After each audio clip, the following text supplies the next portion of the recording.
Hey guys, it's Summer Rayne from Homestead, Brooklyn, and today's episode of Plant One On Me is devoted to one question and one question only.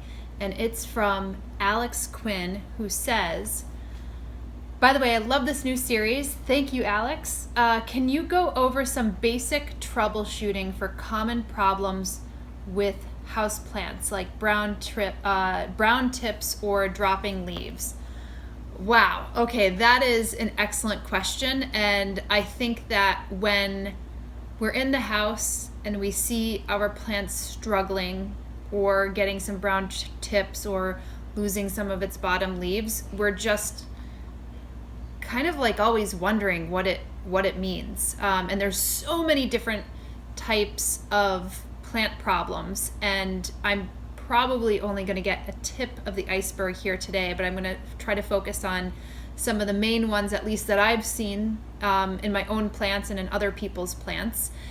And I should say that sometimes a plant could give off a sign and it could mean many different things, and it's really hard to figure out what it may actually be. So I want to say that as a precursor to this whole episode, because if you write in and you're like, oh my gosh, you told me that this was going to be a magnesium deficiency and it totally wasn't, I was like overwatering the plant or whatever it may be, sometimes the plant will give the same type of response to a very different problem.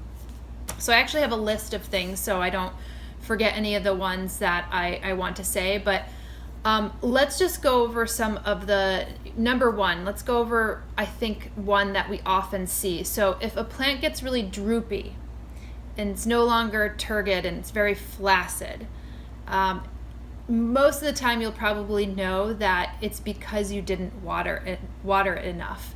And basically what happens with the plant is if there's not enough water going from the roots all the way to the tips, the stomata or the pores of the plant actually close because it wants to save water. So the water doesn't leave through transpiration through the leaves. So when the stomata close, so you can imagine stomata are like little lips or little eyelids, and they remain open so that there's good transfer between the carbon dioxide and the oxygen release. That's how that happens.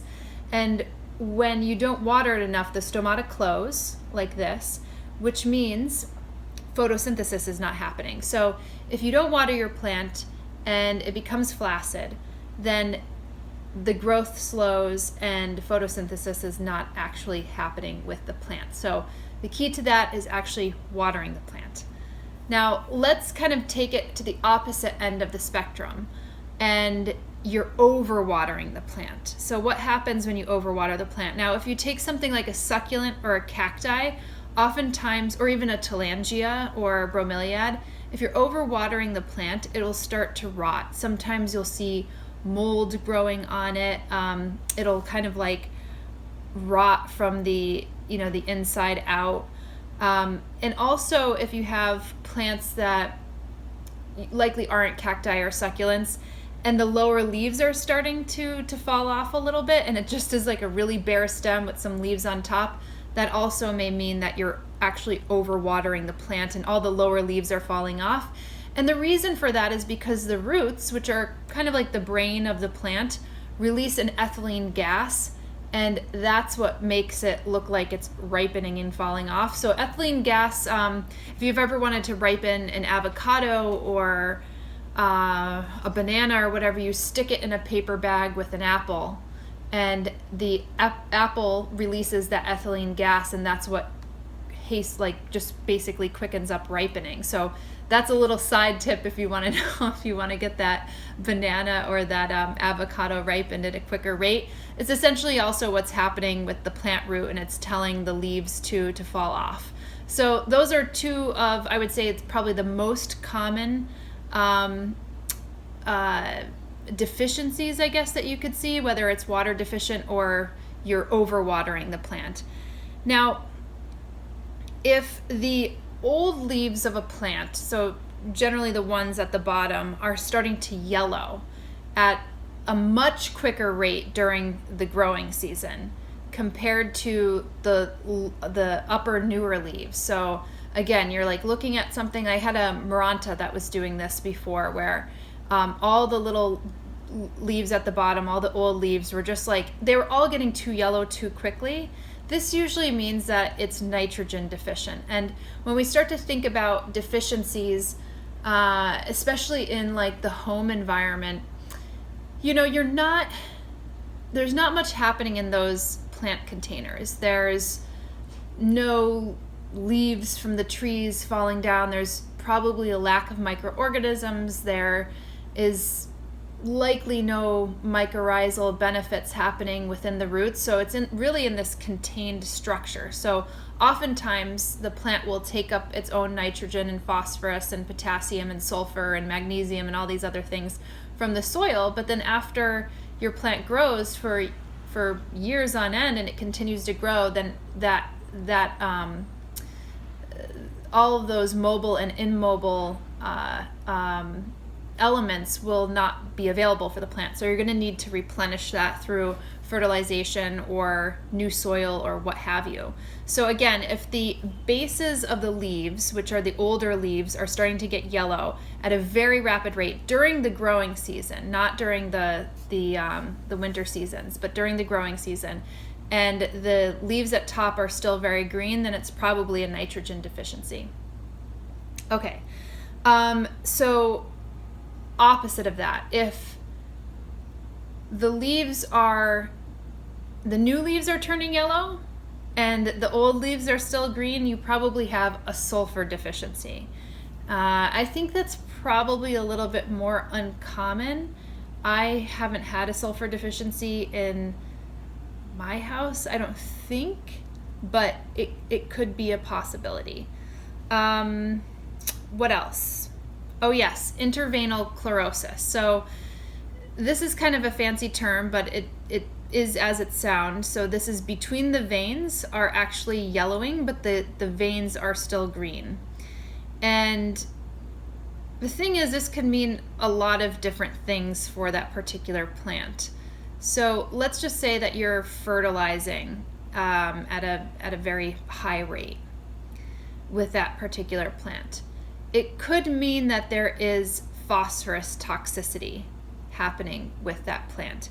The other thing that it could be is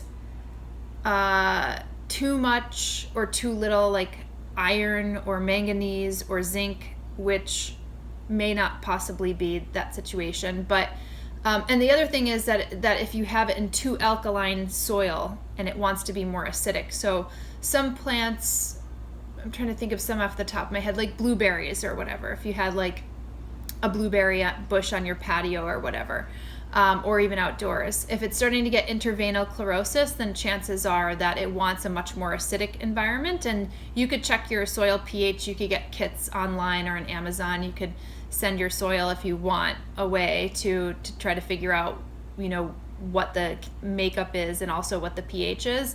So interveinal chlorosis, again, the tissue part of the leaves are actually turning yellow and the veins are still green. Oh, okay, so if leaf edges are browning, so this is like browning around the edge of the leaves, if the petioles are kind of crispy or curling back, that typically means that you're going to have a calcium deficiency. And again, I don't know if that's like super common within the household environment, but it's all very possible. I think I actually had some leaf browning in one of my ferns, which is still in my green wall. I've been meaning to kind of like maybe plant him a little elsewhere, like in the understory, because in the green wall he's like kind of right in the face, but he did have some browning along the edges.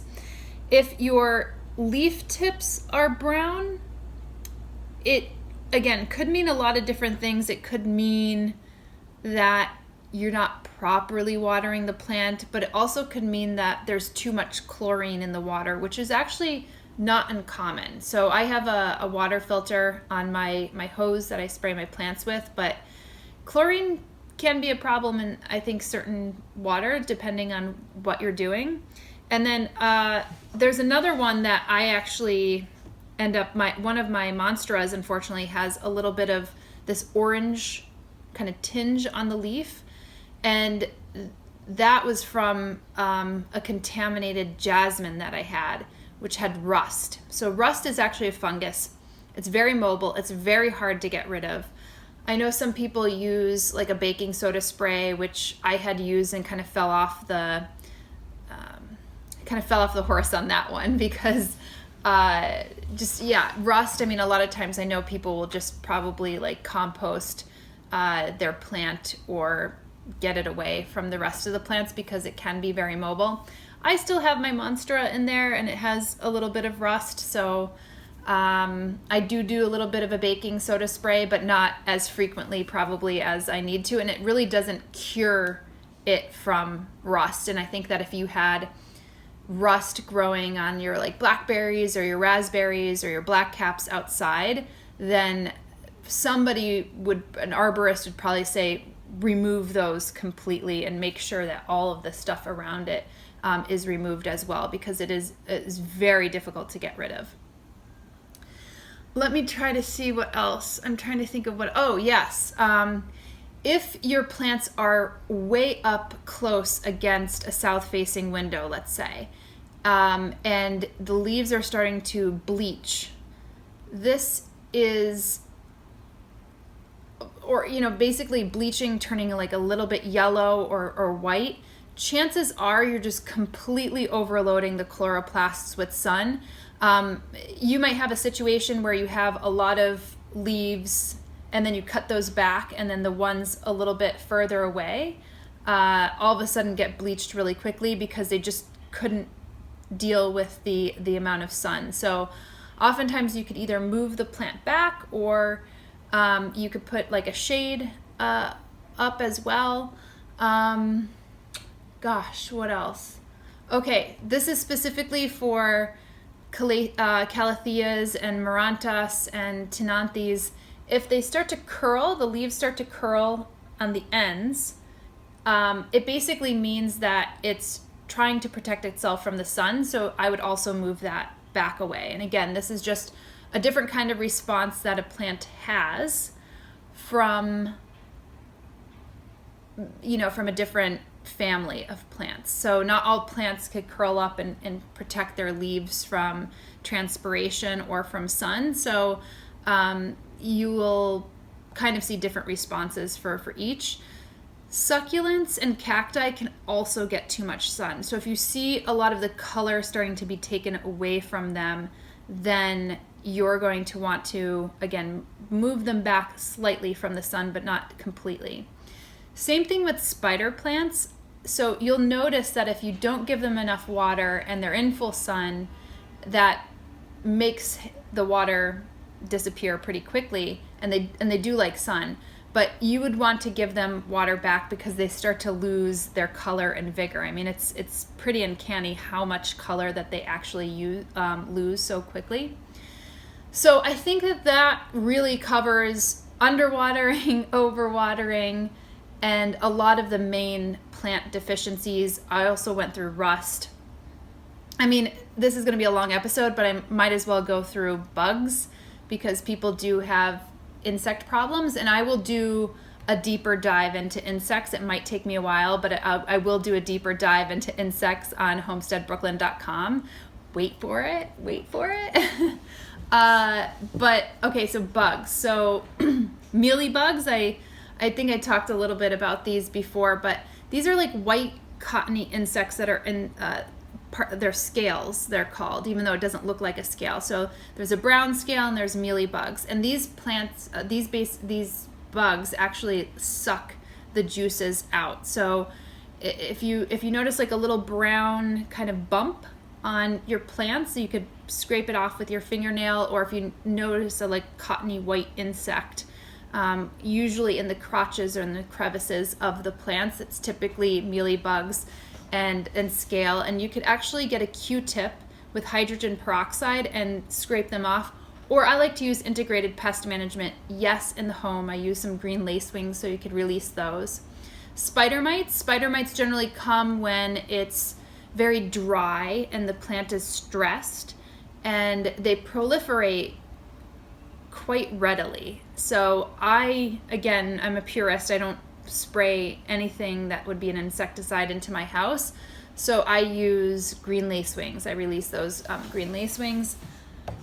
Aphids come in all different colors. I kind of love squeezing them between my fingers because they pop a little bit. And again, those insects really like to suck the life out of the plant. So the way that I deal with those, quick strong sprays with my hose, and then again, green lacewings. It's kind of my answer to all bug problems. Fungus gnats, I use BTI. They don't really harm your plant. They're just pretty annoying. White flies, which are like little white, they look like little moths. Little white flies that I just use yellow sticky traps.